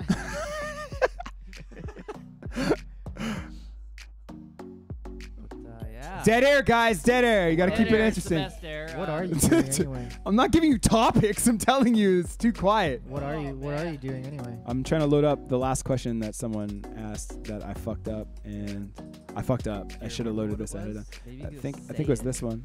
Yeah, I'll just read it to you. Nope. God, no. Yeah, we kind of skipped over that one. Oof. Fucking up hardcore here. Let's see. Boom, boom, boom. Right there. 52774. Okay. Guys, address the audience. I was just going to read the question up for you. I got this. Okay. Go here. Yeah. This is where our Podcast. we're showing our true crashes. colors right now. Yeah. The most barely cobbled together podcast of all time. This is where it is what it is, really. It is what it is. There we go. Boom. Whoa. Yeah. Oh, just fucking annihilated the chat too. Let me scooch that over No there. one's using it. It's okay. That's true. It's a quiet day. Usually it's bumping. But anyhow, so let's I can't remember who submitted this. Maybe Leah submitted this again. I don't fucking know. But it says, what was the hardest hurdle for you to commit to giving up conventional day job to pursue your creative passions? Barriers, emotions for that, coping advice for others looking to become self-sufficient through artistic means. I see you shaking your head. That's a ballsy move. I'm reading it. Oh, okay. I wasn't listening to you. Oh. Okay. What, are you done reading it? No. Just answer. We'll wait. Is it directed towards you or all of us? I mean, it's the show. It's everyone. Everyone. I mean, it's probably directed to me, Yeah, but but I it's mean, okay. I gotta pretend you guys are here too Yeah. sometimes. Okay. The hardest hurdle. There's hyperbolated versions of it everywhere in media, but have you ever? I'm gonna fucking.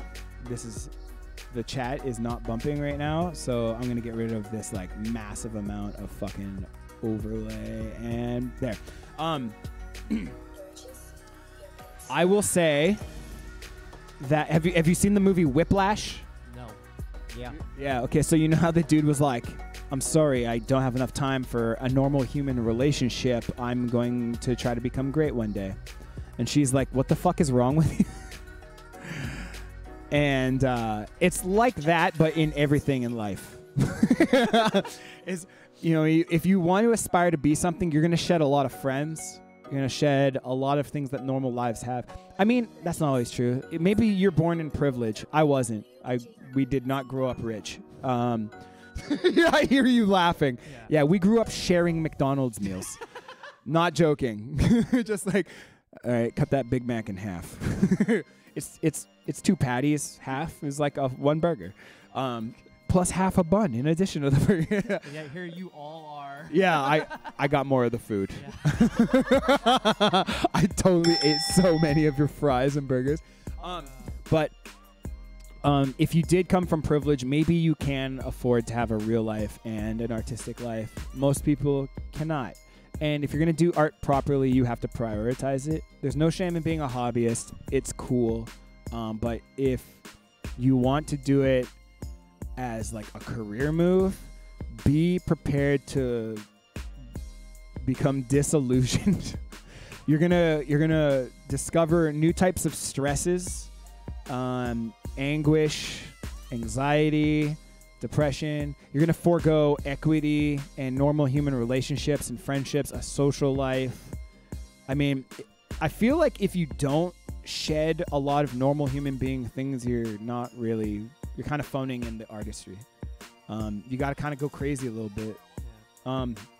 If you're gonna hit that flow state for a living, then you're gonna have to prioritize it more. Like, for example, this is someone I've hit up many a time over my life, been like, yo, I need to borrow $20 to eat. So there have been times in my life, luckily I'm not there anymore, I've fucking toughed it out long enough, but there have been times when I have an artistic idea that is fucking dominating me and I can't get it out of my head, and it feels like a fire, and I'm gonna be consumed by it. And the shitty thing is, if I leave it for too long, it dies before it comes to fruition, but rent is due the next day. And I have made the decision to pursue the artistic thing rather than the responsible thing. And I feel that that is indicative of artists a lot. We get evicted. We get fucking roommates hate us. The way Steven Pressfield coins it is, you can tell an artist because they will always do the urgent thing over the important thing, or vice versa. I just fucked that up, but anyhow, he phrases it in a way. Whatever is urgent takes a backseat to what is important. Yeah, I'm pretty sure that's what it is. So like, the house is on fire, too bad. The fucking painting is almost done. Put those strokes in and then see if you can get out with your life. But just because you're an artist doesn't mean you're a professional. And just because you're professional doesn't mean you're making money. The act of the professional is a regimen, a ritual, dedication, discipline, professionalism in the vague term. When you tell someone you're going to fucking be somewhere, you're going to be there. You can't roll up late to shit just because you're fucking creative. Consistency. You have to be dependable. You mean? The hardest hurdle is yourself. Well, like, no, willpower. this is deep, man. That's really deep. Yeah. Artist, so. I am. I work in film and music, and I work whatever day I want for whoever I want. And I'm lucky because of that. I'm not rich. I could get rich if I wanted to, but I have too many creative endeavors that are more important to me than, I don't know, buying a nice car or a house or some shit. So I'm very, very, very fortunate to have hit a place where I am, where I can do whatever the fuck I want and basically have no boss, but I do work with and for other people. Who knows? But basically, your question specifically is giving up the hardest part in giving up a conventional day job. You're gonna go hungry for long bouts of time. Mr. Noodles. Yo, dude, fuck Mr. Noodles. But yeah, it's true. You're gonna be eating ramen and shit because, unfortunately, I get starvation. I guess if you're gonna make the jump, one thing you're gonna have to assess all the risks. There is a very good chance you're gonna fail a million times over before you even succeed once. There's a very good chance no one gives a shit about anything you make. There's a very good chance you're gonna die cold, poor, and alone. There's a very good chance that you will have wasted hundreds of thousands of hours for nothing on like sketch projects rather than real projects. I'm gonna turn this off real quick because someone has just chatted in the background. I'm listening. Oh, sorry, Prince. 1 sec, dude. I'm gonna fucking. For all I know, you're roasting me right now. But he says, "Guy on the left, why so sad?" Not sad. Aw. Wait, your left or my left? This guy? It'd be Matt. Matt or James? Yeah, you're smiling your ass off. This guy, because I'm breaking his heart right now about the hard realities of fucking being an artist. But here's the thing: is what I was saying before is that if you can assess all of these risks and it still feels like something you need to do, then fucking do it. I mean, people don't do art because they want to. People do art because they literally can't not do it. Yeah, Matt. Yeah, with 2 T's. He gets really grumpy when you do that. He's got 1 T in his name, like a doormat. But he's not a doormat. We love him. Very much doormat. You're not a doormat. I wish we had an audience. Ooh. Oh, okay. So there's our soundbite for next week that we'll add. So if you, the hardest hurdle is accepting the fact that you're gonna fail a lot. People are gonna ridicule you when you put yourself out there. People judge you for it. You're gonna be the fucking target of shit just because you're there. People are gonna call you arrogant because you're proud of something that you've slaved over for the last 20 years. You should always be proud of everything you do. Yeah. It's funny. I've only recently in the last, year have learned to deprogram myself from hating any form of pride. Yeah, because I think that's like every artist is like, draw something or you create some music. You're just instantly going like, oh, it's trash because you know how you made it and you know every flaw of it. But to someone on the outside, they don't know. So to them, it could be like, sounds fucking amazing. Yeah, we're all our own harshest critics. It's true. We are all of our own harshest critics. And that will always be the way. Even when you hit your Kanye moment and get really fucking I am a fucking god on earth and I am the greatest. That's healthy. Yeah. That you're supposed to hit that, but then the next day you're going to hate everything about yourself. That is... Yeah, you should be like that, but also be humble. Yeah, be humble Don't be about like, it. was it Dax? Was it? Yeah. Tory Lanez? Oh, Tory Lanez. Yeah, don't be like Tory Lanez, where I'm a god. I'm the It's fucking... And then one when you person get steps up. destroyed, it's like... Oh, I better phone some people to beat him up. You still a bitch. You still a bitch. Yeah. So, the hardest hurdle is giving up a normal life. I mean, you need to stay in touch with reality and be humble. Exactly. Absolutely, dude. Fucking absolutely. You do.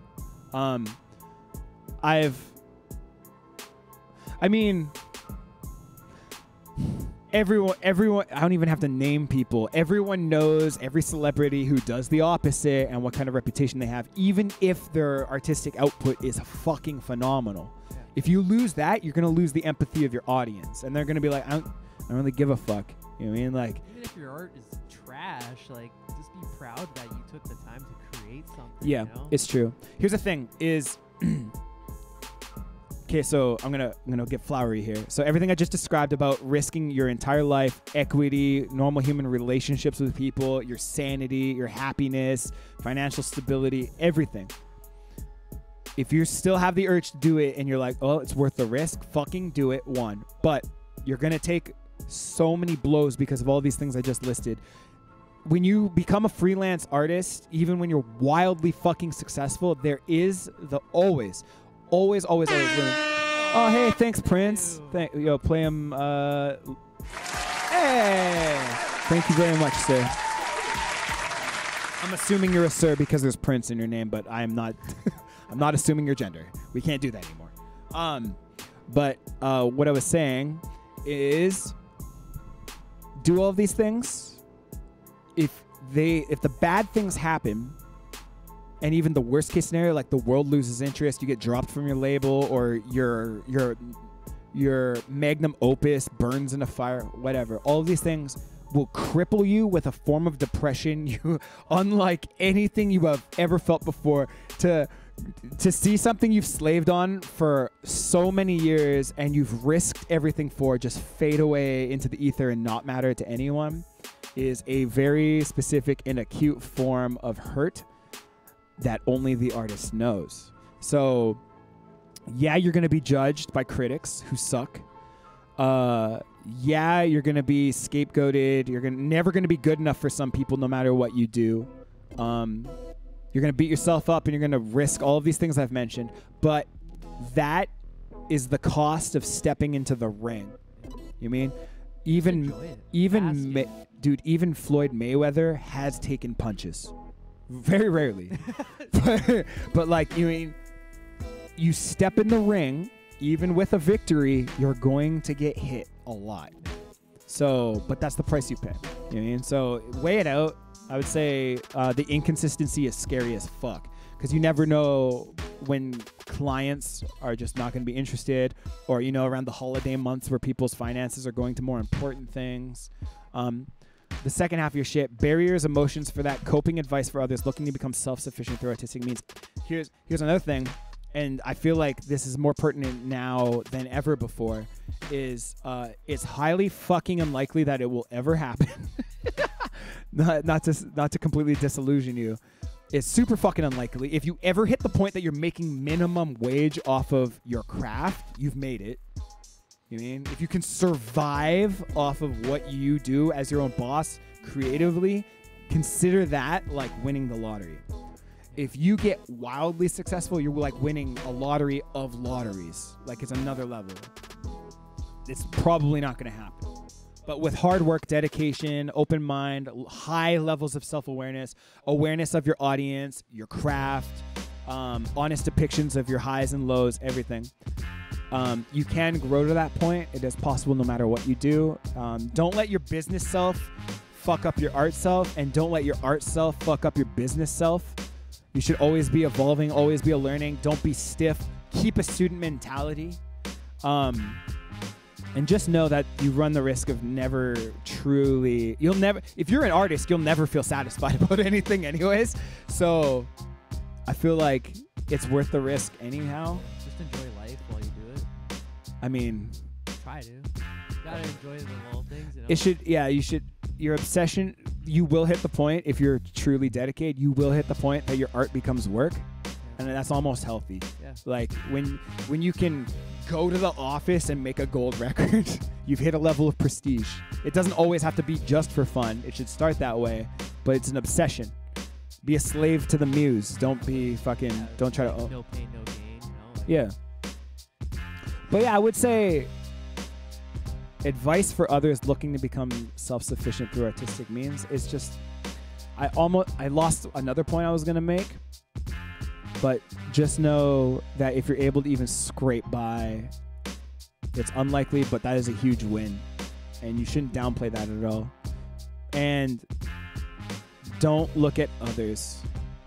Because, like, when I make, like fucking several $1,000s a month off of making music, and then I look at someone I know who's made millions, it hurts. It's like, it can't help. It's like, oh, fuck, what are they doing that I'm not?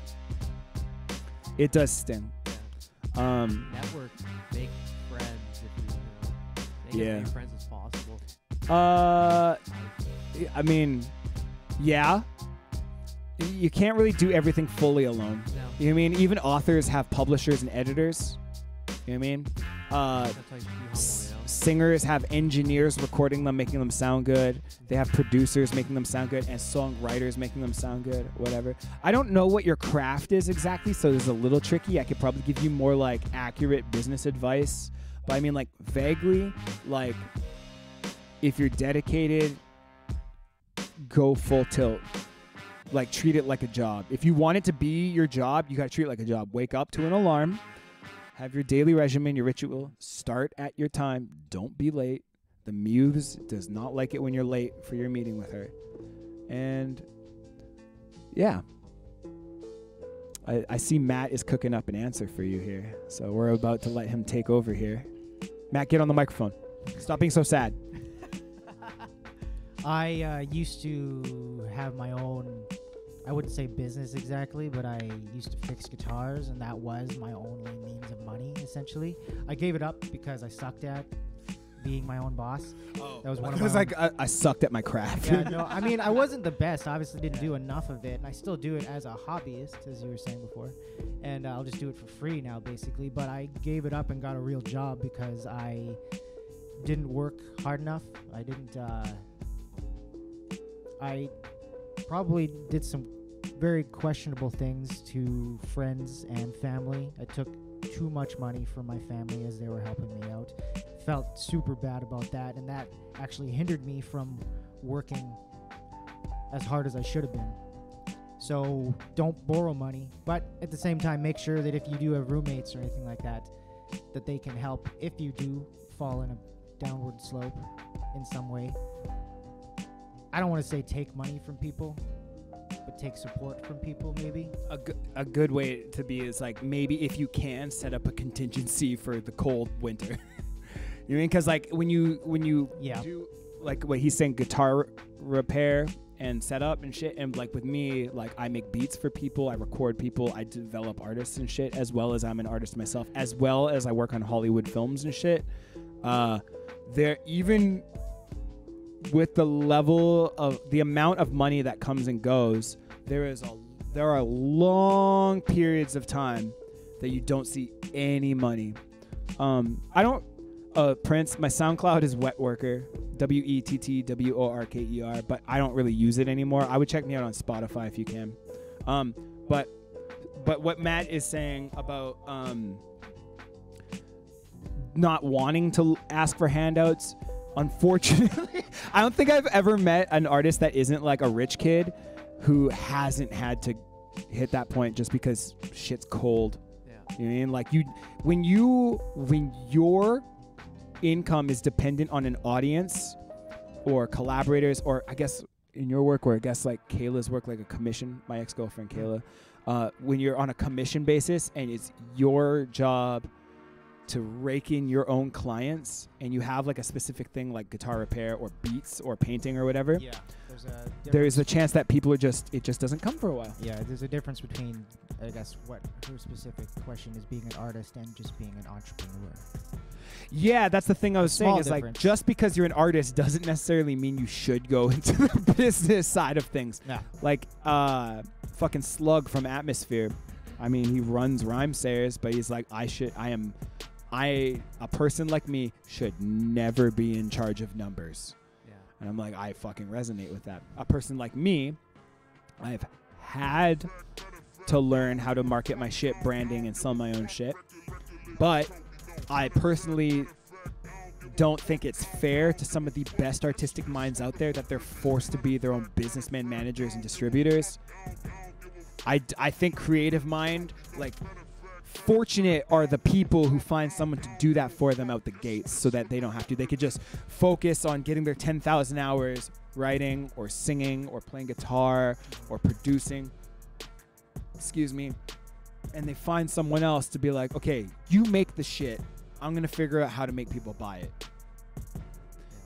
That is a fucking blessing. And I do feel that, like, in a perfect world, that's how it would be. Creators would create, and business people who believe in you will propagate the success of your shit for a mutually beneficial financial vested interest. Sucks that there's a lot of people out there that are just sharks and Oh yeah. Oh, that's another thing. There we go. Talk is cheap. I know that's an old adage, but that's a fucking very, very strong piece of advice. You will have Kanye descend from the heavens and look you square in the fucking eye and be like, what you have made is the greatest thing I have ever heard. I want to make you famous. And you'll be like, oh my God, this is my big break. And then he'll turn around and forget you existed. And if you reach out to him, he'll deny you. Like, that happens so much. And like, the thing is, like, even the most experienced professional and people with the best interest in mind still end up doing that shit regularly. So trust no one but yourself. Yeah. You know what I mean? Make sure you can trust the people, you know. Oh yeah, have the people you trust. Yeah. But you know what I mean? But like, even the people you trust still let you down. Still waiting on those highlight clips for this podcast, Hey, my James. computer ate shit. My computer, I had to do everything on my computer. I don't even have the programs to make the clips right now. Like, I'll allow it. Yeah. I will accept this excuse. Thanks to Windows update. Switch to Linux. Destroyed my external hard drive. Like, destroyed it. Switch to Linux, bro. Yeah.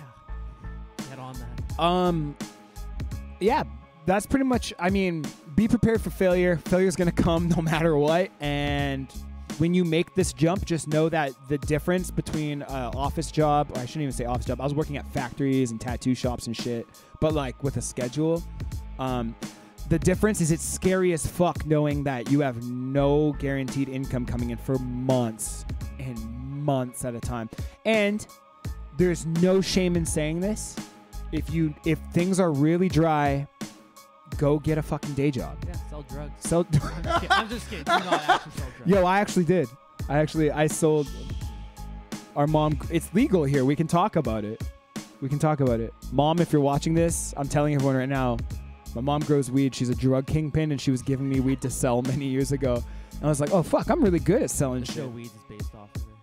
Is it actually a family in that show? Yeah. Oh, I didn't know that. Never watched that show. Basically. I feel like, anyhow, do what you got to do to make sure your art's doing. Oh, actually, speaking of Joe Rogan and this topic, Killer Mike from Run the Jewels was on. That dude's a legend. I love that guy. Love that guy.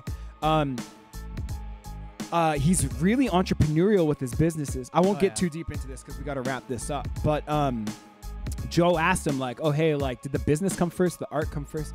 And Mike made a really good point, which was that he got into owning businesses and becoming financially stable outside of music so he can free up his art. Yeah. So his art isn't dependent on it. You know what I mean? Yeah, you can say whatever the fuck you want and make whatever the fuck you want, which is the freest, best art that resonates with people the most. If you're like, oh shit, if I don't do this way, such as like a radio hit or a pop hit or censored or whatever, he's able to be free because he's financially stable outside of music. And I was like, holy fuck, I respect that. Yeah. Right? Very good answer. I mean, shame on you for not jumping both feet in like the rest of us who are starving to death out here and have 1/1000th your fame and prestige and talent. But who you think you are doing smart things? Yeah. Yeah, he's got the money to start a business. Yeah. It's true. It's true. But yeah, anyhow, I feel like we've answered that sufficiently. If you guys have any further questions you want us to hit us up with on the next episode, if you have anything else, if you like us enough to donate, you can affect this health bar and actually kill me eventually, and I'm interested to see what happens. Go down. Yeah, from a follow. Oh. Any interaction, follow, sub, not chat, but like donating and stuff impacts these things. So feel free to chuck a couple bucks at us. If you have a couple bucks, maybe we'll be able to recoup our expenses and make this thing suck less for you.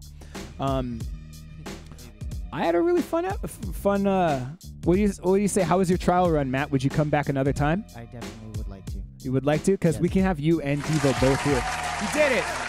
You passed it. No money came in, though, so that offer has rescinded, and we'll see you never. And next week, you'll see Bourbon again. Yeah, Bourbon. Get that money, dog. Yeah, Bourbon. Yeah, bye. All right, guys. Thank you very much for tuning in to episode 4. Episode 4. Wow, we've been doing this for a month now. Woo. Episode 4 of The Doapness. Please like, follow, subscribe, donate, give us all your money, engage with us on social media, etc., etc. Yeah, nice hey. Callback. Yeah. Help us free up our art and just give us your money. You have something to say? No, just kidding. Okay. Bye, guys. Love you. Bye.